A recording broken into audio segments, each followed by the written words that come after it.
बार बार यही सवाल जी। पूछ रही है। राधिका, एक और बात, हम ये देख रहे हैं कि जो लगातार राहुल गांधी, चाहे भारत जोड़ो यात्रा हो या उसके बाद भी जब पहला फेज था, अब सुनने में आया दूसरा फेज भी सितंबर में शायद शुरू होने जा रहा है, उसके बाद भी वो लगातार लोगों से संवाद कर रहे हैं।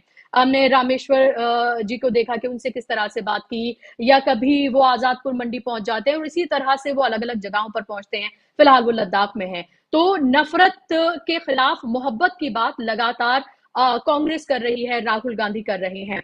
आपको नहीं लगता कि जो सबसे ज्यादा नफरत जो फैलाई जाती है जिन टीवी चैनल्स के जरिए, जहां से दिन रात इसको परोसा जाता है, जो मीडियम है, उसको आप लोगों को सबसे ज्यादा काउंटर करने की और उसका बहिष्कार एक तरह से करने की जरूरत है। अभी हमने देखा था भूपेश बघेल, जब न्यूज 18 की एक कॉन्क्लेव थी और सोशल मीडिया, खासतौर पर ट्विटर पर जो अब एक्स है, वहां पर हमने देखा कि एक तरह से कैंपेन चलाई गई कुछ लोगों के खिलाफ कि क्यों, जब आप मोहब्बत की बात कर रहे हैं तो क्यों उस कॉन्क्लेव का हिस्सा बनने के लिए जा रहे हैं, और उसके बाद उन्होंने विड्रॉ किया अपने नाम को। तो ये एक प्रेशर जब बनाया गया तब विड्रॉ किया। आपको नहीं लगता कि एड्स देना उन टीवी चैनल्स को, उनके उनके उस नफरत के एजेंडे का हिस्सा बनना, ये भी कांग्रेस को बंद करना पड़ेगा, एक बड़ा स्टेप लेना पड़ेगा अगर वाकई में एक स्ट्रांग मैसेज देना है तो?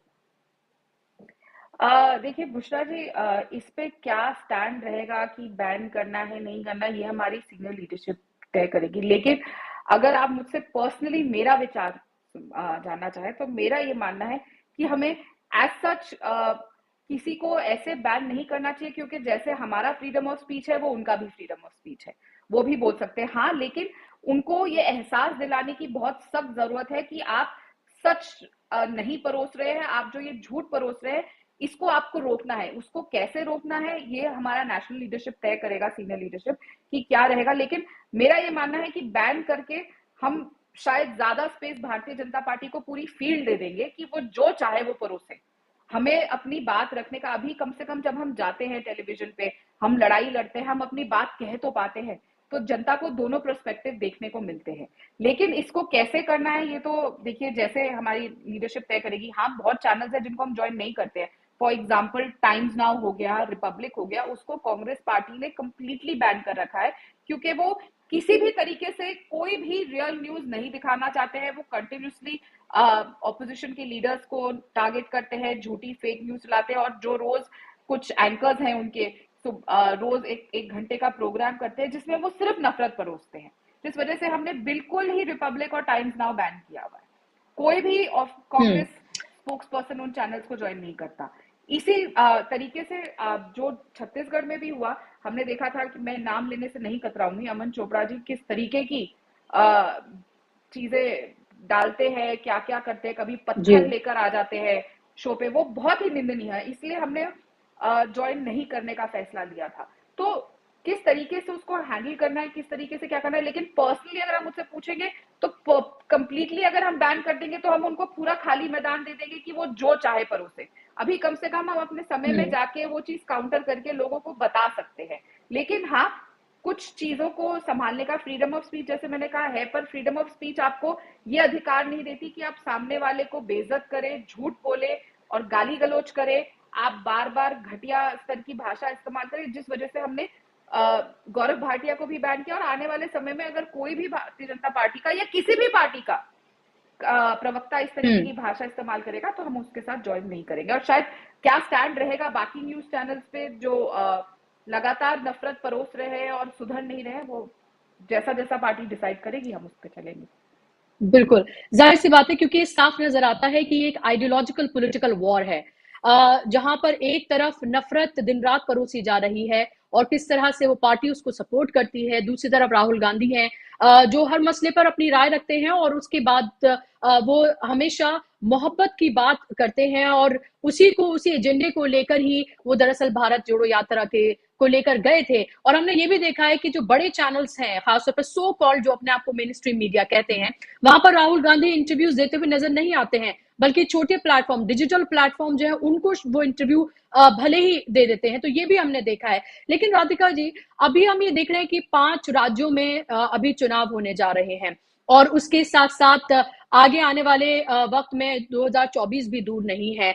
30 और 1 को महाराष्ट्र में तीसरी बार जो है इंडिया गठबंधन के जो तमाम दल हैं वो जुड़ने के लिए जा रहे हैं। उससे पहले हमने शरद पवार को लेकर खबर देखी, उससे पहले हमने देखा कि आम आदमी पार्टी और कांग्रेस के बीच भी हमने वाद विवाद देखा, अलका लांबा को लेकर जो एक कंफ्यूजन था, उसके बाद भी अलका लांबा ने ट्वीट किया, वो भी हमने देखा। तो क्या हम जो अब देखेंगे 31 और 1 को, क्योंकि 2 मीटिंग्स हम ऑलरेडी देख चुके हैं, क्या फर्क हमें देखने के लिए मिलेगा? क्या इस बार ये सामने नजर आएगा कि आगे चुनाव के लिए क्या रणनीति बनाने जा रहा है पूरा इंडिया गठबंधन और कांग्रेस? जी देखिए, अभी तो 2 मीटिंग हुई, शुरुआत थी, पहली मीटिंग में कम पार्टीज थी, फिर बढ़ते-बढ़ते दूसरी मीटिंग में उनका नंबर भी बढ़ा। तो जब बहुत सारी पार्टी इकट्ठी होती है, बहुत सारे लोग होते हैं, तो थोड़ा समय लगता है, सबकी अपनी-अपनी राय होती है, क्योंकि बहुत बड़ी लड़ाई है। हम जब आप किसी सत्य को हमेशा थोड़ा-सा परेशान होना पड़ता है जीतने के लिए, क्योंकि झूठ इतना भारी और इतनी तेजी से फैलता है कि उसको काउंटर करने के लिए सत्य धीरे फैलता है। लोग झूठ पे ज्यादा जल्दी विश्वास कर लेते हैं, ये हम शुरू से देखते आ रहे हैं। सच्चाई की जीत भी अच्छाई की जीत भी बुराई पे समय लगाती है, तुरंत से नहीं हो जाती। तो एक लंबा स्ट्रगल है, क्योंकि भारतीय जनता पार्टी ने जिस तरीके से एक फेक नैरेटिव और इतना देश को इतना तबाह कर रखा है, उसको सफाई करने में समय लगेगा। उसी तरीके से कि कैसे सब साथ आए, क्योंकि देखिए हर जगह अपने अपने रीजन में अलग अलग पार्टी स्ट्रांग है, कई किसी स्टेट में स्ट्रांग है, कोई कहीं पे स्ट्रांग है, किसी की कोई स्ट्रेंथ है, किसी की कोई वीकनेस है, तो सबको साथ लेके हम्म। चर्चा करी जा रही है। और मुझे लगता है कि इस बार भी कुछ हमें नया आगे आएगा, कुछ डिसीजन दिए जाएंगे, फिर धीरे धीरे करते, क्योंकि अभी 2024 में थोड़ा सा समय है, और ये हमारे को भी सबको एक लाइन पे सबकी जो डिस्कस, जो कौन क्या चाहता है, ममता बनर्जी जी अलग जी। चीज चाहेंगी, शिवसेना की हम्म। अलग थॉट होगी, एनसीपी है, सबकी जो इश्यूज हैं सब इकट्ठा करने में थोड़ा समय लगता है, और फाइनल एक रूपरेखा बनाने में मुझे लगता है थोड़ा समय लगेगा, आ जाएगा। लेकिन एक बात हम्म। जो देखने को मिली, जब पहली इंडिया की मीटिंग हुई, उसके बाद मोदी सरकार बहुत परेशान हो गई, जिस तरीके से वो एक हडल में आए जी। और उन्होंने तुरंत से अपनी मीटिंग अनाउंस करी कि हमारे साथ देखिए 28 लोग हैं, 30 लोग हैं, पता नहीं शायद 38 के 28, पता नहीं कितने लोग हैं उनके 38 साथ। जी, ऐसी 38। ऐसी पार्टी 38 38 जी। ऐसे ऐसे लोग ले आए जिनका कुछ लेना देना नहीं है। आप एक मोदी जी का वीडियो बहुत वायरल होता है, जिसमें वो चिल्ला चिल्ला के अपनी छाती पीटते कहते हैं मैं अकेला, मैं अकेला। अरे मैं अकेला जो आदमी अपने आप को कहता था, वो आज 38 लोगों को अब गिनवा रहा है अपने साथ। और देखिए इतना वो परेशान हो गए कि जिस आदमी को वो रोज सुबह शाम करप्ट बताते थे, शाह साहब ने भी कहा कि उनके खिलाफ चलती रहेगी कार्रवाई, वो अजीत पवार साहब मोदी जी और शाह साहब के बीच में बिल्कुल खड़े हुए थे। उसके बाद जो फोटो आई, ऐसे ऐसे लोग, चिराग पासवान जिसको मोदी जी ने 5 दिन का एक्सटेंशन नहीं दिया अपने घर में रहने के लिए, किक आउट कर दिया उनके घर से, वो भी उनको गले लगा रहे हैं। तो तब भाई भतीजावाद, परिवारवाद सब साइड कर दिया। तो आप देखिए कि कितना भारतीय जनता पार्टी और मोदी सरकार डर गई। अभी तो पहली मीटिंग हुई थी कि इतने लोग साथ हैं, उससे मैं डर गई। तो आप सोचिए जब धीरे धीरे रूपरेखा और किस तरीके से हम लोग साथ लड़ेंगे, कहाँ पे क्या होगा, उससे भारतीय जनता पार्टी और मोदी जी कितना